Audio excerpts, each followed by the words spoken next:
Ada pendapat yang mengatakan Gereja Katolik Roma membajak istilah Katolik. Biasanya tuduhan ini dibarengi dengan kata anakronisme, seolah-olah Gereja Katolik memaksakan identitas modern ke masa Yesus dan gereja awal. Mari kita jawab ini dengan bahasa sederhana dan logika yang jujur. Pertama-tama, pertanyaan paling dasar, siapa yang menambahkan kata Roma di belakang Katolik? Faktanya sederhana, bukan Gereja Katolik sendiri. Selama lebih dari 1500 tahun, gereja hanya menyebut dirinya Gereja Katolik. Titik. Tidak ada kata Roma. Kata Roma baru banyak dipakai setelah masa yang katanya reformasi dan justru dipopulerkan oleh kalangan Protestan dan negara-negara Protestan untuk membedakan gereja Katolik dari gereja-gereja yang baru muncul.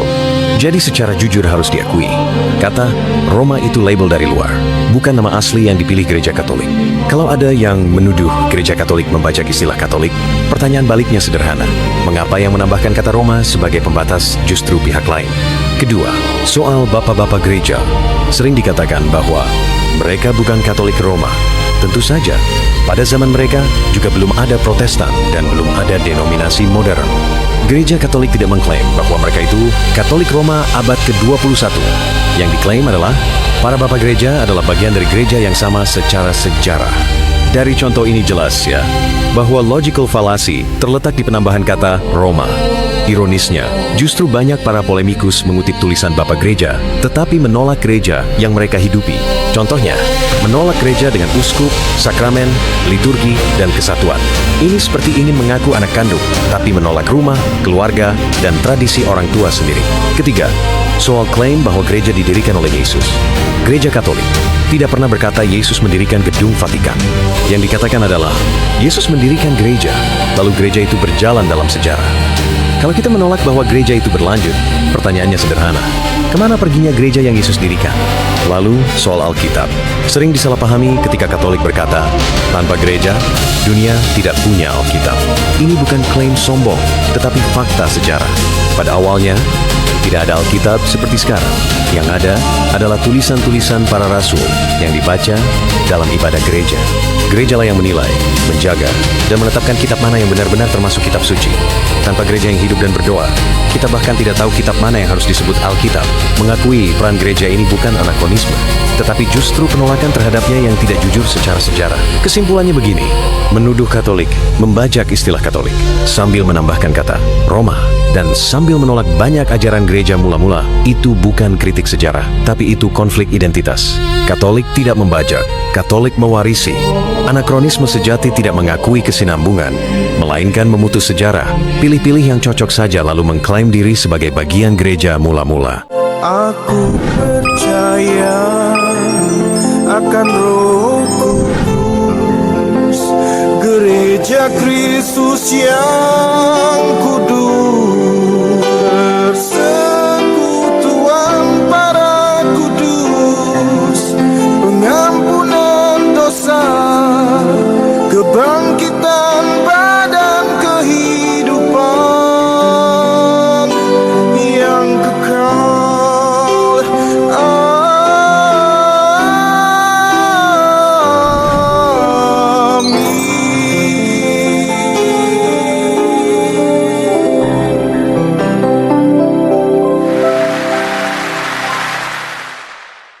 Damai Kristus.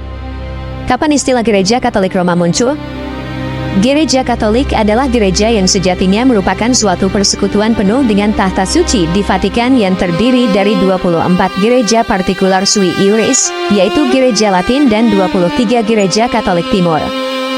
Namun sekarang gereja Katolik sering dikenal dengan Gereja Katolik Roma saja. Kapan istilah ini muncul? Di sini kita akan membahasnya. Tidak mungkin untuk memberikan tahun pasti kapan Gereja Katolik mulai disebut Gereja Katolik Roma, namun kita dapat memperkirakannya dan menelusurinya. Istilah ini berasal dari sebuah penghinaan yang dibuat oleh umat Anglikan yang ingin menyebut diri mereka sebagai Katolik. Oleh karena itu, mereka menciptakan istilah Katolik Roma untuk membedakan mereka yang bersatu dengan gereja yang satu, kudus, Katolik, dan apostolik yang berpusat di Roma, dari diri mereka sendiri. Untuk apa? untuk menciptakan kesan bahwa mereka dapat menyebut diri mereka sebagai umat Katolik dengan mencoba menghilangkan hak umat Katolik yang asli untuk menggunakan istilah tersebut. Jadi ceritanya umat Anglikan bentukan Raja Henry ke-8 pengen juga disebut Katolik. Hihihihi. Varian yang berbeda dari penghinaan dengan kata Romawi muncul pada waktu yang berbeda pula. Bentuk paling awal adalah kata benda Romanis untuk merujuk kepada gereja Katolik. Istilah Romanis ini muncul di Inggris sekitar tahun 1515 sampai 1525.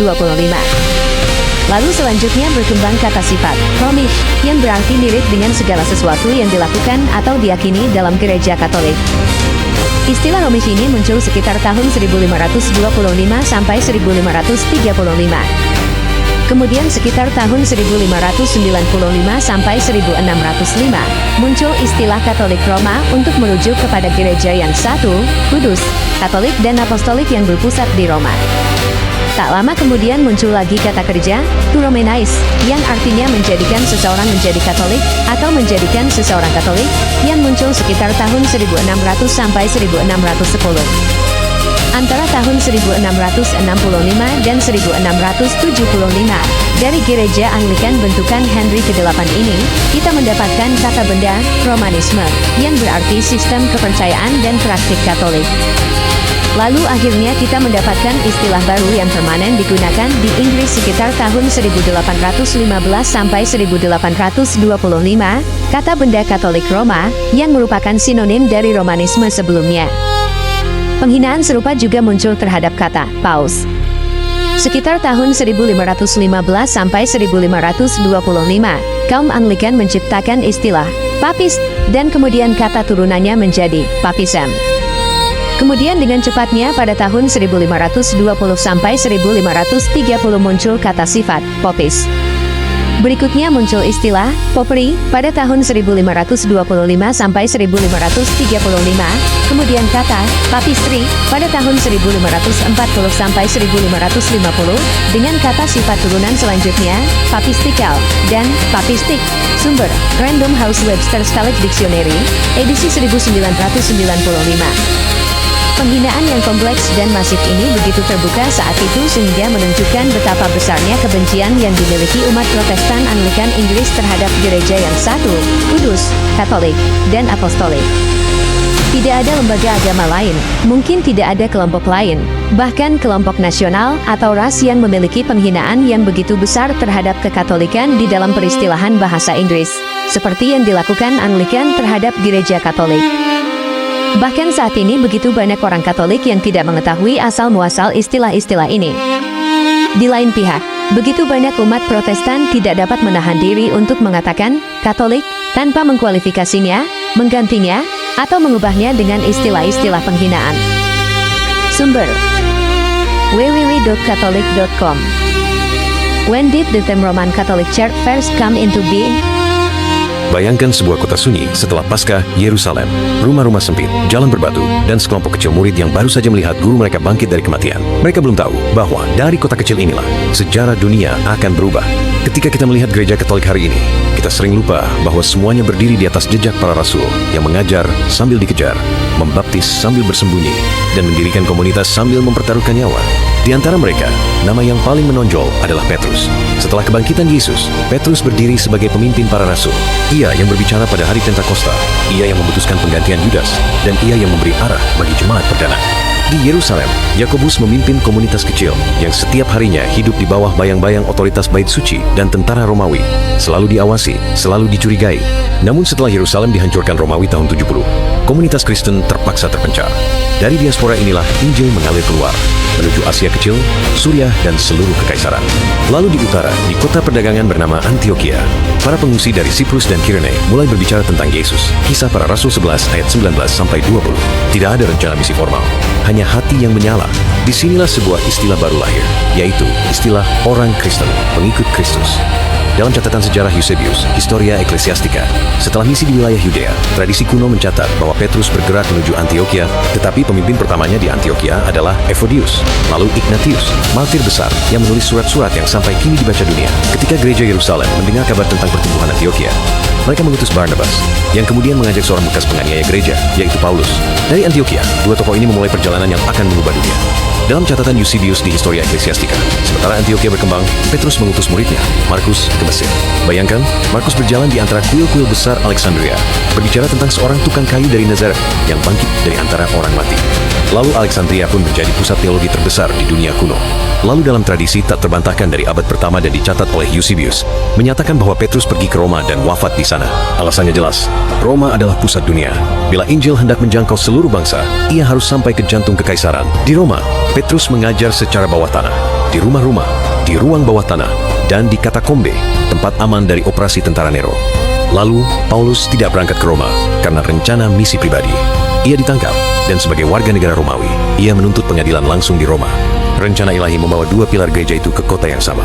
3 abad kemudian, setelah darah martir mengalir seperti sungai, muncul seorang kaisar bernama Konstantinus. Ia tidak tinggal di Roma, kota itu terlalu penuh intrik, terlalu sulit dipertahankan.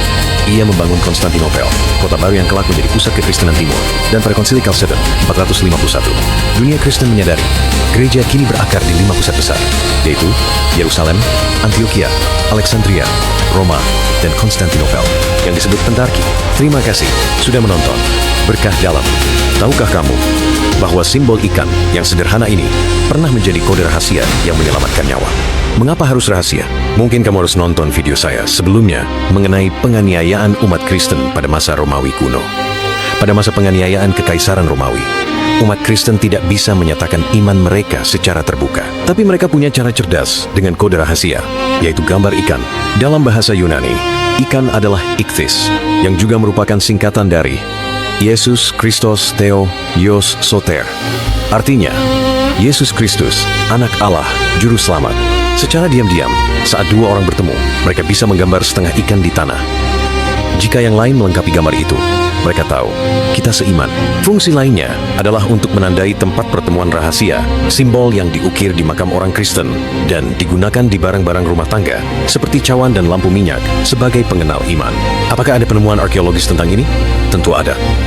Seperti penemuan di katakombe San Callisto, Roma. Simbol ikan ditemukan di makam martir dan dinding-dinding. Temuan di Syria dan Turki. Perhiasan, cincin dengan ukiran ikan, menandakan pemiliknya Kristen. Ikan juga muncul di lukisan gua dan mosaik. Misalnya mosaik perjamuan kudus dengan roti dan 2 ikan. Tapi simbol ini bukan cuma soal kode rahasia. Ikan punya makna rohani yang dalam. Murid-murid Yesus adalah nelayan. Yesus menjanjikan mereka jadi penjala manusia. Ikan juga mengingatkan kita akan mukjizat Yesus memberi makan ribuan orang dengan hanya 2 ikan dan 5 roti. Dan karena ikan hidup di air, itu juga jadi lambang orang yang telah dibaptis hidup baru dalam Kristus. Sampai hari ini, banyak orang Kristen tetap memakai simbol ikan di mobil, perhiasan, atau karya seni sebagai pengakuan iman. Sebuah simbol yang sederhana, tapi syarat makna. Iman tak selalu harus lantang. Kadang, cukup satu tanda dan hati yang setia. Aku percaya akan Roh Kudus, Gereja Kristus yang kudus.